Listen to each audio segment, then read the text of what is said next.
Kunci sukses pemeliharaan ayam pedaging terletak pada saat masa brooding. Seperti apa cara menjaga kesehatan ayam broiler di saat masa brooding, apalagi umur 8 hari pagi? Simak terus video ini.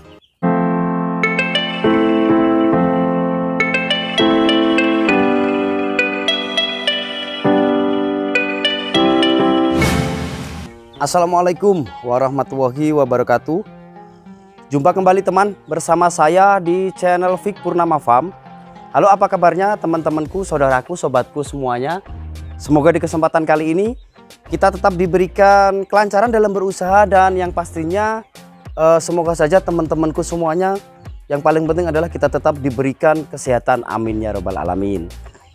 Pada video kali ini kita akan mengangkat tema tentang cara menjaga kesehatan ayam broiler umur 8 hari. Nah, ini sudah termasuk masa brooding ya teman ya. Masih di dalam siklus masa brooding umur 8 hari. Pemanasnya pun juga kita tetap masih memakai karena ini adalah usia 8 hari ya teman ya. Jadi seperti ini penampakannya umur 8 hari. Insya Allah nanti kita akan melakukan penimbangan di umur 8 hari pagi ya teman ya. Di umur 8 hari pagi ini teman, langkah yang paling penting adalah ada beberapa hal yang harus dicermati dalam pemeliharaan di ayam pedaging ini atau ayam broiler, apalagi pas waktu masa brooding. Nah, karena masa brooding lagi-lagi teman ya, masa brooding ini adalah masa penentu dari kesuksesan dari pemeliharaan ayam pedaging kita teman ya.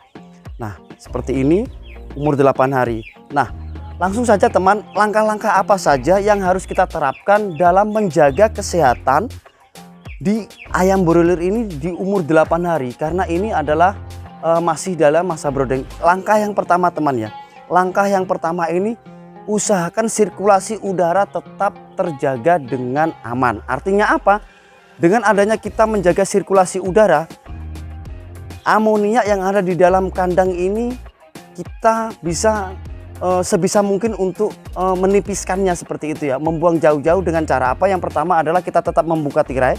Kita tetap membuka tirai luar seperti ini. Sesegera mungkin kita buka tirai luar. Jikalau tirai luar ini pun asupan udara yang masuk ke dalam kandang ini kurang, kita bisa menggunakan bantuan dengan kipas temannya. Nah, ini kipasnya sudah ada seperti itu. Karena apa? Yang pertama, asupan udara ini sangat penting.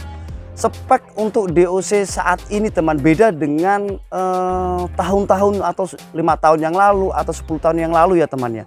Karena spek DOC untuk saat ini adalah ayam ini membutuhkan udara yang sangat fresh dan sangat banyak yang dibutuhkan oleh ayam seperti itu.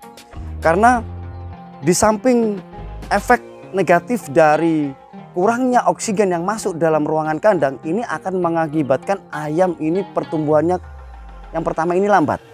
Ini ya temannya, mengakibatkan pertumbuhan ayam ini lambat. Yang kedua, ayam ini nanti akan mudah terserang kena penyakit ya. Penyakit yang pertama ini adalah penyakit CRD teman ya.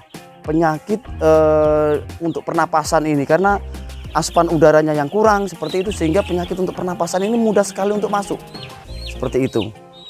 Nah, langkah yang kedua teman, selain kita membutuhkan asupan oksigen atau udara yang sangat masuk ke dalam ruangan kandang,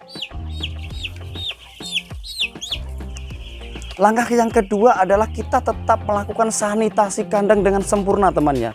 Sesempurna mungkin seperti itu, sesempurna mungkin yang sesuai dengan karakter kandang kita seperti itu. Nah, sanitasinya seperti apa?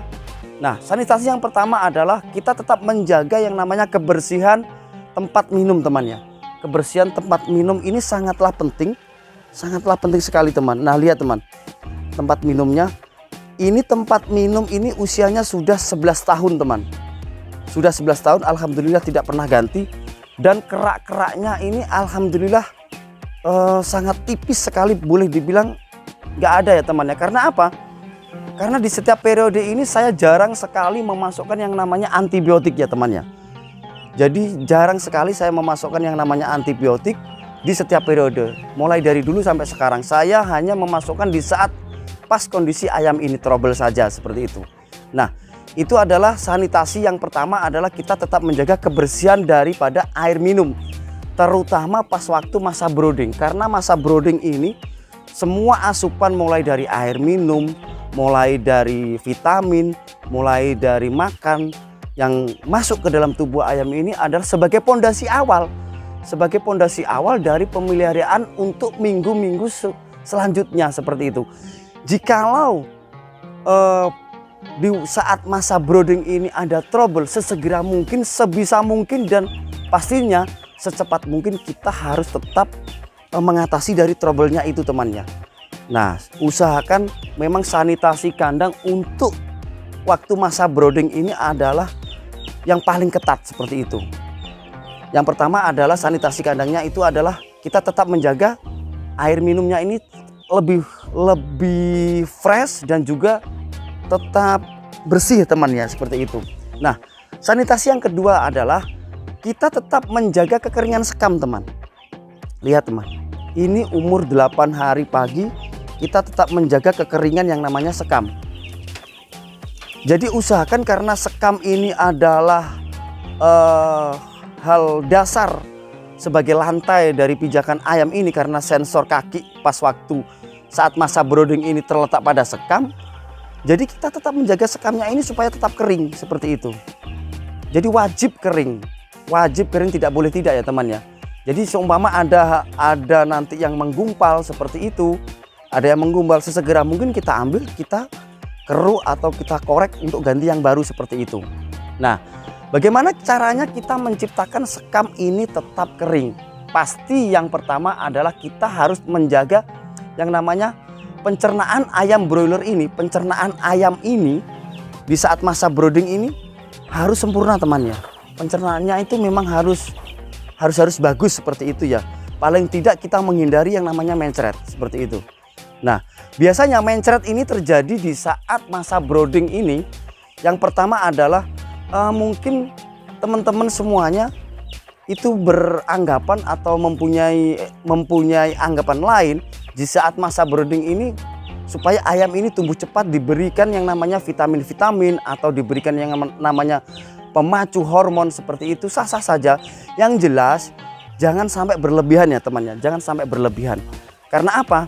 Di saat semua asupan yang masuk ke dalam tubuh ayam broiler ini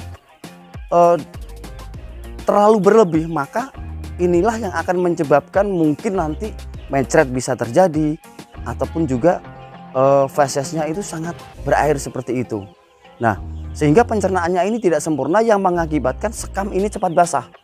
Ini. Jadi cara-cara mencegah inilah yang harus kita terapkan mulai dari awal ya temannya. Mulai dari awal kita terapkan. Guna apa? Guna untuk minggu-minggu selanjutnya. Di saat kita lepas dari masa brooding ini, pemeliharaan ayam ini nanti insya Allah bisa kita rasakan atau bisa kita jalani itu dengan sangat-sangat mudah seperti itu ya teman. Di saat ayam ada trouble, mungkin kita memasukkan antibiotik itu dengan dosis yang sangat sedikit saja, trouble-nya insya Allah sudah selesai seperti itu. Nah, ada beberapa hal teman ya yang saya alami selama ini, yang saya lakukan selama ini adalah saya lebih suka untuk mencegah daripada untuk mengobati ya, seperti itu ya teman ya. Karena apa? Di saat kita mencegah apapun itu, yang pertama adalah kita sangat minim sekali dengan cost-nya seperti itu ya teman ya. Cara-cara kita mencegah itu sangat minim sekali dengan cost daripada kita mengobati, yang kita harus pun juga mengeluarkan biaya untuk beli obat seperti itu. Jadi saya lebih suka untuk mencegah seperti itu ya. Karena seefisien mungkin dari awal, dari dini, sewaktu kita masa brooding ini kita lakukan yang namanya pencegahan. Nah, selain sanitasi yang ketat teman ya, selain sanitasi yang ketat, selain kita memberikan kebersihan terutama pada tempat minum, karena tempat minum adalah 70% dari ayam ini adalah untuk minum ya teman ya. Yang lainnya itu adalah untuk makan, untuk yang lain-lain seperti itu. Nah, ada hal yang paling penting lagi teman ya, seperti ini.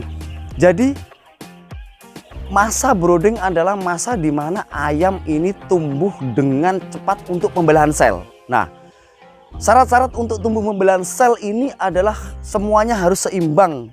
Seperti itu ya teman. semuanya harus seimbang. Mulai dari asupan makan, mulai dari asupan minum, mulai dari penghangat, seperti itu. Jadi semuanya ini harus seimbang. Karena kalau tidak seimbang, mungkin ada hal-hal atau sel-sel yang nanti di saat pas waktu hari itu ingin membelah sel dengan banyak, mungkin berkurang pembelahan selnya. Jadi ini yang mengakibatkan di mana nanti di program minggu-minggu selanjutnya, masuk di minggu kedua, minggu ketiga, dan minggu keempat, apalagi minggu kelima, ini nanti yang akan menjadi permasalahan yang baru timbul seperti itu. Nah, jadi di sini teman, saya ingin berbagi tips pengalaman pribadi saya. Saya tidak berniat untuk menggurui. Ini hanyalah pengalaman pribadi, dan inilah kegiatan saya yang saya lakukan selama ini di saat masa-masa brooding awal seperti ini. Nah, lihat teman, ini tirainya itu sudah los semuanya, sudah tidak memakai tirai dalam dari kemarin umur 5 hari. Umur 4 hari saya sudah lepas, tidak memakai tirai dalam, hanya tirai luar saja seperti ini. Karena apa? Saya lihat kondisi untuk saat ini memang cuaca sangat redup sekali. Di saat musim hujan seperti ini, malah pelebaran saya lebih cepat daripada saat musim kemarau. Karena apa? Yang jelas teman, di saat musim penghujan, kenapa pelebaran lebih cepat daripada musim kemarau? Karena asupan oksigen yang masuk di saat musim hujan itu sangat berkurang sekali dibandingkan dengan saat musim kemarau. Nah, inilah yang menyebabkan pelebaran ini harus kita lakukan cepat ya temannya. Nah, seperti ini ayam kondisinya umur 8 hari pagi saya lakukan. Insya Allah nanti kita akan melakukan penimbangan ya temannya. Dan alhamdulillah untuk feed intake-nya di umur 8 hari pagi ini masuk di umur 7 hari yang kemarin, karena setiap sore saya melakukan pemberian pakan ini. Feed intake-nya ini alhamdulillah masuk di standar harian dari perusahaan seperti itu ya temannya. Tetapi nanti kita belum melihat hasil timbangannya. Kita nanti akan mencoba sampling untuk 10 ekor yang pertama, 10 ekor yang kedua, dan ketiga seperti itu. Jadi kita akan melakukan 3 kali penimbangan. Nah, seperti ini teman, bisa dilihat ini adalah umur 8 hari pagi seperti itu. Nah, sekian dulu ya teman ya, tips dari saya. Semoga ini bermanfaat untuk teman-temanku, sobatku semuanya. Sekali lagi teman, ini tidak niat menggurui. Ini hanya berbagi pengalaman, tips seputar dunia peternakan ayam pedaging. Karena apapun itu, ini adalah ladang kita untuk mencari rezeki. Jadi usahakan semaksimal mungkin untuk kita usahakan. Seperti itu. Sekian dulu dari saya, Fik Purnama Farm. Wassalamualaikum warahmatullahi wabarakatuh.